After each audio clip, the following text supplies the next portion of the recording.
बशीर मेमन साहब के इशू के ऊपर बहुत ही अफसोसनाक वाकया हुआ। वैसे तो हम इम्यून हो गए, हमें इतना पता नहीं चलता। मैंने जो मीडिया देखा है और मैंने जो सुना है, जब आप किसी को स्लैंडर करते हैं और स्पेशली मुल्क के प्राइम मिनिस्टर को स्लैंडर करते हैं, तो लीगल टीम बैठती है वकला की, चैनल की, वो उन तमाम डॉक्यूमेंट्स को देखती है। मसला अगर मैं कहता हूं कि इन साहब ने या शहबाज साहब जहां बैठे, रिजवान बैठे हैं, इन्होंने फलां करप्शन की है और मैं इंटरव्यू देना चाहता हूं, तो चैनल पूछेगा कि आपके पास कोई डॉक्यूमेंट है? हम बिल्कुल आपको एयर करते हैं, आपका इंटरव्यू करते हैं, आप जरा वो डॉक्यूमेंट दिखाइए जिनकी बेस के ऊपर आपने हमारे चैनल, जैसे शाहजेब खानजादा साहब के चैनल के ऊपर ये हुआ, तो आप आइए हमें दिखाइए कि आपके पास कोई सबूत है कि प्राइम मिनिस्टर ने ये कहा। अब अगर मैं यहां से कह दूं कि ये शाहजेब खानजादा साहब ने नवाज शरीफ साहब से पैसे लिए हैं और उसके एवज ये प्रोग्राम रन किया है, तो इसकी क्या अथेंटिसिटी है? मेरी इस बात की कोई अथेंटिसिटी नहीं है। इससे शाहजेब खानजादा साहब जो हैं वो बिल्कुल भी मुजरिम डिक्लेयर नहीं हो जाते। इसी तरह से ये उस टीवी चैनल के एडिटोरियल की ये रिस्पॉन्सिबिलिटी थी कि वो पहले तसल्ली कर लेते, बेशक वो डॉक्यूमेंट ना दिखाते, वो पहले तसल्ली कर लेते कि जो बातें मेमन साहब कह रहे हैं उनका कोई डॉक्यूमेंट्री एविडेंस है, इररिफ्यूटेबल उसके अंदर रेफरेंस मौजूद हैं, और अगर कल को कोर्ट ऑफ लॉ में जाना पड़ा तो हम डिफेंड कर सकते हैं। हमारे यहां नया रवाज है, आप किसी को भी स्पीकर पकड़ा दें, वो किसी को गंदी गालियां दे और बाद में कहे हमने तो कुछ नहीं कहा, वो गंदी गालियां दे रहा, उसको माने। आपकी भी कोई रिस्पॉन्सिबिलिटी है। अगर यहां बैठ के मैं बात कर रहा हूं, ये फोरम यूज कर रहा हूं पीआईडी का, तो रिस्पॉन्सिबिलिटी आज की गवर्नमेंट की है, मैं यहां से जो कहता हूं।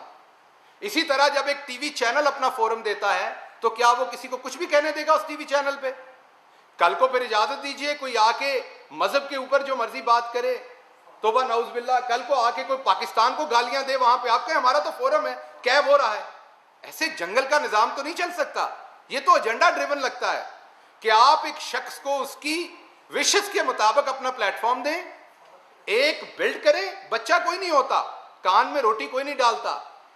रात के 10 बजे आप एक एजेंडा शुरू करें, सुबह आपके अपोजिशन के लीडरों की स्टेटमेंट्स पहले से घड़ी हुई हो।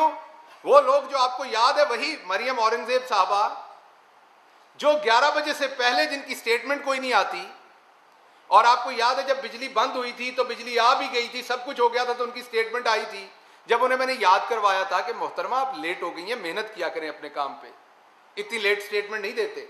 इन सब की 10 बजे स्टेटमेंट्स लिखी हुई बशीर मेमन पे शुरू हो जाती हैं। दैट मीन ये ऑर्केस्ट्रेटेड था, संगत थी, तबले पे कोई था, हारमोनियम पे कोई था, माइक पे कोई था, ये संगत के साथ काम चल रहा था। क्यों चल रहा था वो आपके सामने रखता हूं। ये मैं सवाल उठा रहा हूं, इसकी इन्वेस्टिगेशन करनी पड़ेगी एफआईए को भी, और ऑफ कोर्स एफआईए में कुछ उनके चाहने वाले भी बैठे होंगे, उनको भी ये सोचना पड़ेगा और सुनना पड़ेगा कि अगर पाकिस्तान तहरीक इंसाफ अपने रैंक एंड फाइल के अंदर इंसाफ करवाना जानती है तो आपसे आपके रैंक एंड फाइल के अंदर भी इंसाफ करवाना जानती है और करवाएगी। ये काम और नहीं चलेगा। आपके एम्प्लॉइज, मैं अब की बात नहीं कह रहा, ये माजी में बात कर रहा हूं, जब ये सीट पे बैठे हुए थे, क्या मेरा सवाल है कि एफआईए के एम्प्लॉइज ने लोगों को, डिस्ट्रीब्यूटर्स को दोष नहीं दी कि वो इनका माल जरूर बेचें? क्या आपने अपनी पोजीशन इस्तेमाल करके अपने बिजनेस को बढ़ाया? ये मेरा सवाल है आपसे। क्या आप मनी ट्रेल देंगे आपके बेटे की फ्लोर मिल्स, या अगर घी मिल्स हैं और कितनी हैं, वो कहां से लगी, वो पैसा कहां से आया आपके पास?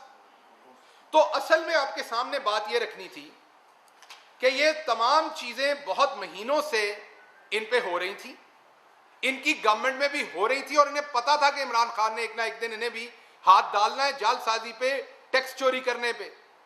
इन्हें क्योंकि पता था कि अब ये सब कुछ हो रहा है, और मैंने आपको स्टे ऑर्डर दिखा दिए इस साल के शुरू के जो अदालतों से इनके खिलाफ मिले, और इन्हें पता था कि अब अनकरीब इन स्टे ऑर्डर्स की वजह से अब हमारे ऊपर कदगन लगनी है, और इस सारे प्रोसेस में हम क्यों ना कंट्रोवर्शियल कर दें, ये भी वो सियासी इंतकाम की जद में चले जाएं। जैसे शरीफ जाते हैं, जैसे पीपल्स पार्टी जाती है, तो इन्होंने कहा हमारे साथ भी सियासी इंतकाम हो रहा है। अभी 2 दिन पहले आपने देखा दुनिया न्यूज के ऊपर जुनेद सलीम साहब ने एक स्टोरी ब्रेक की, जिसमें इन्होंने जुनेद सलीम साहब से रिक्वेस्ट की कि अभी जो आईजी इनाम गनी है, जो कि मेरे ख्याल में एक वंडरफुल ऑफिसर है, उनको डीजी एफआईए ना लगाया जाए, आप प्राइम मिनिस्टर को परसू करें। मेमन साहब तुसी उत्थे अंब लैन गए सो जुनेद सलीम साहब दे कोल, आप तो इतने डिसेंट बनते हैं, आप जब कभी प्राइम मिनिस्टर को मिलते थे तो अच्छी तरह याद है पूरे प्राइम मिनिस्टर हाउस को कि आपकी कमर में इतना झुकाव था कि खदशा होता था कहीं सामने लेट ना जाएं आप, क्योंकि आपको खुशामद करके पोस्टिंग चाहिए, काम तो आपने करना नहीं। तो मुझे ये जवाब दें कि जुनेद सलीम साहब ने उधर बाल्टी में अंब डाले हुए थे ठंडे करके जो आप खाने गए थे, क्या आपने वहां पर कम से कम 22 सिगरेट नहीं पिए थे बैठ के? इतने परेशान थे आप?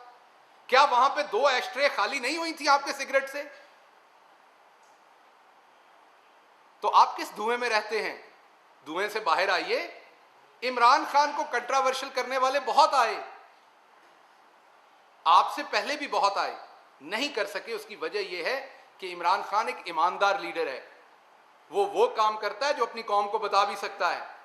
इमरान खान ने जिस एक केस के बारे में आपको कहा था वो काबीना के अंदर कहा था, बमांगे दोहल कहा था, सबके सामने कहा था। तो असल कच्चा चिट्ठा आपका ये है, मुझे उम्मीद है कि आप इसका जवाब देंगे। मैंने आपसे सवाल उठाए हैं, अगर आप इनोसेंट हैं तो आइए, मैं अपनी ये तमाम चीजें वापस ले लूंगा आप पे जो मैंने आपके सामने रखी हैं। क्या ये केसेस कोर्ट में हैं? क्या आपके खिलाफ स्टे ऑर्डर आया आपके बेटे के? क्या आप, मैंने जो सवाल पूछे, क्या साउथ वजीरिस्तान में ये आपकी 3 मिल्स हैं, क्या वहां पर कितनी इंपोर्ट होती है, कितना कंज्यूम होता है, कितना घी वहां आप बनाते हैं? तो ये सब कुछ इन्वेस्टिगेट होगा और आपको सवालों के जवाब भी देने पड़ेंगे, और जो पहले आप जालसाजी करके पैसा कमा चुके हैं उसके ऊपर आपको जवाब देना होगा। और अब जुनेद सलीम साहब की स्टेटमेंट ऑन रिकॉर्ड है, तो आप बताइए इनाम गनी साहब ने आपके साथ ऐसा क्या किया था कि आप लॉबी करते फिर रहे थे उनकी पोस्टिंग रखवाने के लिए, आप लाहौर तक पहुंचे। और ये तो एक जुनेद सलीम साहब ने बताया on record, of the record कई और लोगों ने भी जिक्र किया ये कि बड़ी फिक्र थी। क्या आपको फिक्र ये थी कि ये तमाम कारनामे जो हैं वो सामने आ जाएंगे? तो ये जो PSQ है और IPO है, इन दोनों को इस कंपनी ने कई महीने पहले एप्लीकेशन दी थी जो मैं आपके सामने रख चुका हूं। ये देखिए, ये जो कंपनी जिनके नाम पे जालसाजी हो रही, कई महीने पहले इन्होंने PSQ को एप्लीकेशन दी, IPO को एप्लीकेशन दी, ये नोटिस भेजे लीगल इन्होंने IPO को, PSQ को कि आप हमें ये दादरसी हमारी करें, हमारे साथ जालसाजी हो रही है। उसके ऊपर आपकी 2 नंबरी के ऊपर एक कार्रवाई हो रही है जिसपे मैं कहता हूं मेरे ख्याल में तो आपकी मिल फौरी सील होनी चाहिए जो कुछ आपने किया हुआ है। ये जो इतने लाखों रुपए उन्होंने अखबारों में इश्तिहार दिए कि आप जालसाजी कर रहे हैं, ये उन बेचारों की कोई दादरसी नहीं होनी? तो आप आके बता रहे हैं कि मेरे साथ जुल्म हो रहा है। तो अब ये जो सवाल मैंने उठाए हैं इनके ऊपर अब आपको जवाब देना पड़ेगा।